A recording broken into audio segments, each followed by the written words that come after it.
నమస్తే అండి. ఇప్పుడు క్రికెట్‌లో మనకి వినిపిస్తున్న ఒకే ఒక్క బజ్జింగ్ నేమ్ వచ్చి వైభవ్ సూర్యవంశీ. మనకందరికి తెలుసు అతను చిచ్చర పిడుగులా చెలరేగిపోతాడు.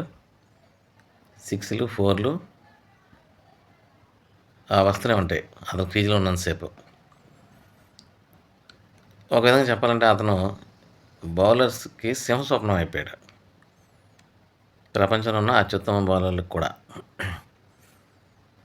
ఇదే సచిన్ టెండూల్కర్ ఆడే టైంలో సచిన్ టెండూల్కర్‌కి ఎవరైతే బౌలింగ్ ఆపోజిట్ సైడ్‌లో వేసేవాళ్ళో the best leg spinner Shane Warne Australia.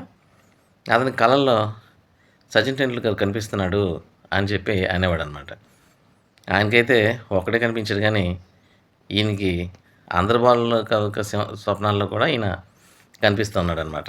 అటువంటి టాలెంట్‌తో ఉన్నాడు. మరి ఎన్నాళ్ళు ఈ జోర్ అనేది కంటిన్యూ చేయగలుగుతాడో, ఆ ఫామ్ ఎన్నాళ్ళు ఉంటుందో అది కాలం నిర్ణయిస్తది. కానీ కుర్రాడు సచిన్ టెండూల్కర్‌తో పోల్చుకోదగ్గ కుర్రాడే. బట్ అతను తక్కువ ఏజ్‌లో వచ్చాడు. 16 ఐ థింక్. ఇతను 15కే వచ్చాడు. బ్రహ్మాండంగా ఆడుతున్నాడు. Thank you.